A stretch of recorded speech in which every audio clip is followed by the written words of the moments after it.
മറുഭാഗത്തിലൂടെ അതാ അല്ലാഹുവിന്റെ റസൂൽ മുഹമ്മദ് മുസ്തഫ സല്ലല്ലാഹു അലൈഹി വസല്ലമ തങ്ങളെടുക്കുകയാണ്. രണ്ടുപേരും കൂട്ടുമുട്ടാൻ പോവുകയാ. സത്യവും അസത്യവും തമ്മിലുള്ള പോരാട്ട പോർക്കളമാണ്. ധർമ്മവും അധർമ്മവും തമ്മിൽ, നീതിയും അനീതിയും തമ്മിൽ, വെളിച്ചവും ഇരുളും തമ്മിലുള്ള പോരാട്ടം മാറ്റിവെക്കുകയാണ്. നോക്കുമ്പോൾ അല്ലാഹുവിന്റെ റസൂലിനോടൊപ്പം സഞ്ചരിച്ച സഹാബത്തിന്റെ ഇടയിൽ നിന്നോ അതാ വലിയ ഒരു യോദ്ധാവ്, വലിയ ധൈര്യമുള്ള ഒരു യോദ്ധാവ് അവരെ മുട്ടുന്നതിന് മുമ്പ് തന്നെ ഇരച്ചങ്ങ് കയറുകയാണ്. ശംസുപാളയത്തിലേക്ക് ഇരച്ചു കയറുകയാണ്. സഹാബത്ത് നോക്കുന്നു, അല്ലാഹുവിന്റെ റസൂൽ നോക്കുന്നു. ആരാണീ ധൈര്യവാൻ, ആരാണീ കുഞ്ഞുമോൻ, മനുഷ്യനാണോ ആരാണോ മുഖംമൂടിയുണ്ടല്ലോ വല്ലാത്ത അത്ഭുതമുള്ള പോരാട്ടമാണല്ലോ.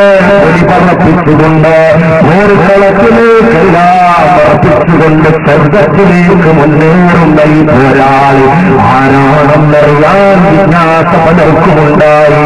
അങ്ങനെ ഏറ്റുമുട്ടലുകളാണ് ഭൂമിയിൽ. ആ സ്ഥലത്ത് പോർക്കളം മുഴുവനും അതാ പൊടിപടലങ്ങളാണ്. ഏറ്റുമുട്ടലുകളുടെ ശബ്ദം മാത്രമാണ് അവിടെ ശബ്ദമുകയുന്നു. ധർമ്മം പുനഃസ്ഥാപിക്കപ്പെടുന്നു, നീതിയതാ പുലരുന്നു. അല്ലാഹുവിന്റെ റസൂൽ ചോദിക്കുന്നു, സഹാബ നമ്മൾ ഹൃദയത്തിൽ അഴുതരായി.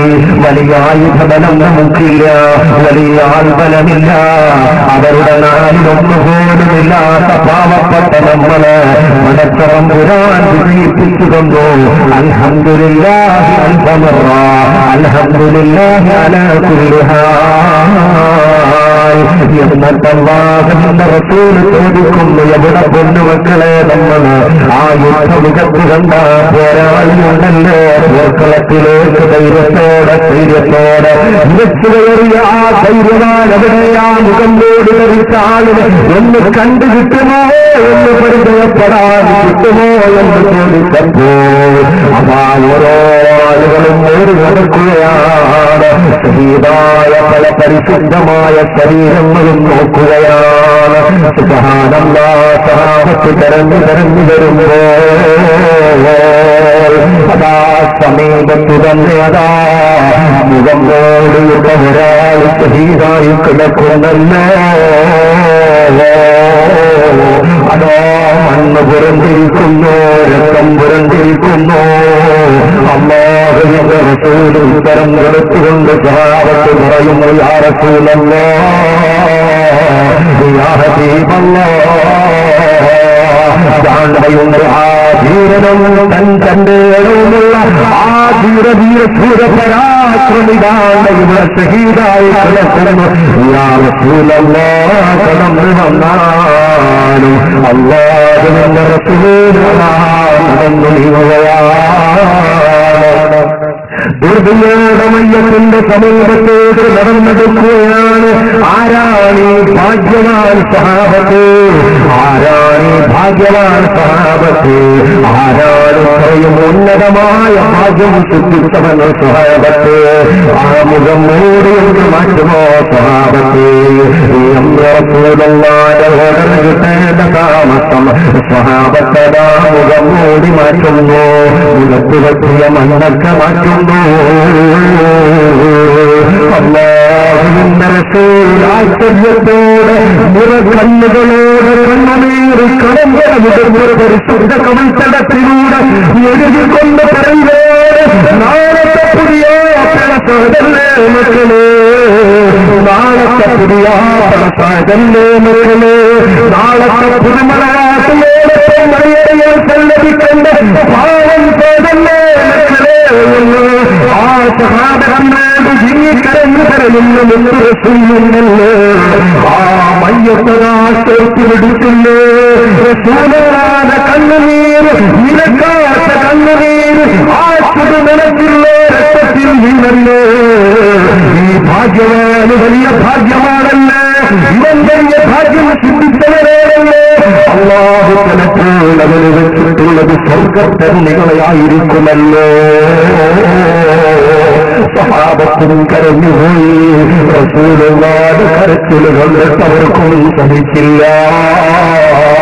അങ്ങനെ മയ്യത്തടക്കാൻ വേണ്ടി കൊണ്ടുപോകുമ്പോ റസൂലുള്ളാഹിയും സഹാബത്തും കൂടി അതാ മറമാടുന്ന സ്ഥലത്തെത്തുമ്പോ നടന്നു നീങ്ങുമ്പോൾ ഒരു ഭൗതിക കാഴ്ച കാണുകയാണ് സഹാബത്ത്. എന്താണെന്നല്ലേ, റസൂലുള്ളാഹി പൂജ്യ താഴെത്തുന്നില്ല. അല്ലാഹുവിന്റെ റസൂലിങ്ങനെ വിരലുകുത്തി നടക്കുകയാ. അല്ലാഹുവിന്റെ റസൂലിന്റെ കാലിലേക്ക് എല്ലാവരും ഇങ്ങനെ നോക്കുകയാ. അതാ റസൂലുള്ളാഹി ആ ഖബറിലേക്ക് ആ പരിശുദ്ധരായ അല്ലാഹുവിന്റെ പരിശുദ്ധമായ ശരീരം അവിടുത്തെ തൃക്കരങ്ങൾ കൊണ്ട് തന്നെ ആ മണ്ണിലേക്ക് വെച്ചപ്പോ അവിടുന്ന് പെട്ടെന്ന് തന്നെ മുഖമങ്ങ് തിരിക്കുകയാ.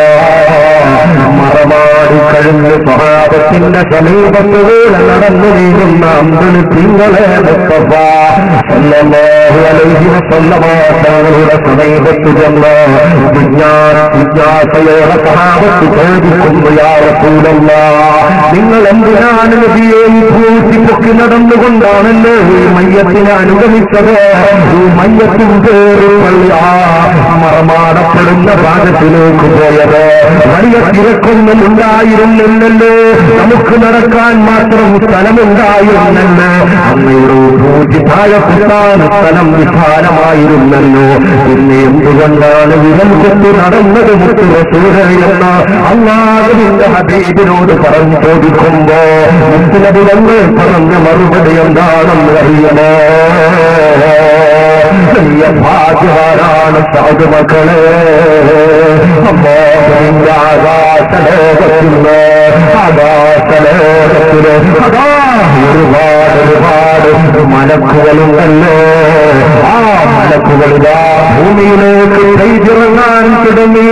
വല്ലാത്ത ഭാഗ്യമുള്ള ആളാച്ചാത ഈ മയ്യത്തിനെ അനുഗമിക്കാൻ അല്ലാഹു മലക്കുകൾ ഇറക്കി മക്കളെ. ആ മലക്കുകളുടെ തിരക്കും തിരക്കിലും എനിക്ക് കാലുകൊള്ളാൻ പറ്റിയില്ല. ഞാൻ വിരലുകൊണ്ട് നടന്നതായി താഴപ്പെടാത്തതാ. അല്ലാഹുവിന്റെ റസൂല് പറയുന്നു, വീണ്ടും ചോദ്യം, എന്താണ് നബിയേ? നമ്മുടെ പ്രിയപ്പെട്ട സാഹിന്റെ മയ്യത്ത് ഖബറിന്റെ ഉൾഭാഗത്തിലേക്ക് വെച്ചപ്പോൾ അവിടുത്തെ പരിശുദ്ധ വചനം എന്തുകൊണ്ടാണ് തിരിച്ചു വളർന്നത്? അവിടുന്ന് മുഖം തിരിച്ചതെന്താണെന്ന് ചോദിക്കുമ്പോൾ അല്ലാഹുവിന്റെ റസൂൽ അതിനും മറുപടി പറയുന്നു, യാ സഹാബാ, ശരിയാണ്, ഞാൻ സാഹിന്റെ മയ്യത്ത് ഖബറിലേക്ക് വെക്കുമ്പോൾ അബായത്തിന്റെ 4 ഭാഗത്തു നിന്നും ഭൂരികളായ പെരുണീമണികളുണ്ടല്ലോ.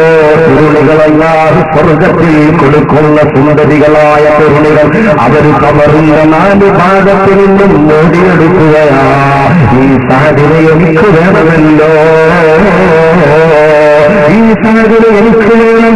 അവർ തിക്കും തിരക്കും കൂട്ടുമ്പോൾ അവരിൽ നിന്ന് ഒരുവരുടെ ആയാസെന്ന് മാറിയപ്പോൾ ഞാൻ മുഖം തിരിച്ചു കളഞ്ഞതാണ് സഹാബ എന്ന് അമ്പലുങ്ങളെ മുഹമ്മദ് മുസ്തഫ സല്ലല്ലാഹു അലൈഹി വസല്ലമ തങ്ങൾ പറഞ്ഞെങ്കിൽ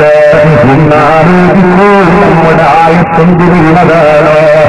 ഓർത്തു നോക്കൂ, നമ്മുടെ കഴിഞ്ഞു പോകുന്ന സമയങ്ങള്, നമ്മൾ പല തെറ്റുകളിലും ഹോമിക്കപ്പെടുന്ന നമ്മുടെ വിലപ്പെട്ട സമയങ്ങള്, പെണ്ണുമ്മ പെണ്ണു പെങ്ങളെ വളരെ ഗൗരവത്തോടെ ആലോചിക്കേണ്ടവരാ. ഒരുപാട് സ്വപ്നങ്ങൾ കാണുന്നവരല്ലേ നമ്മള്, ധാരാളം സ്വപ്നങ്ങൾ കാണുന്നവരല്ലേ നമ്മള്. കണ്ട സ്വപ്നങ്ങളൊക്കെ കാണുന്ന സമയത്ത് ഇതെല്ലാം സ്വപ്നമാണെന്ന് ആരെങ്കിലും ചിന്തിക്കലുണ്ടോ കൂട്ടരെ? കാണുന്ന സമയം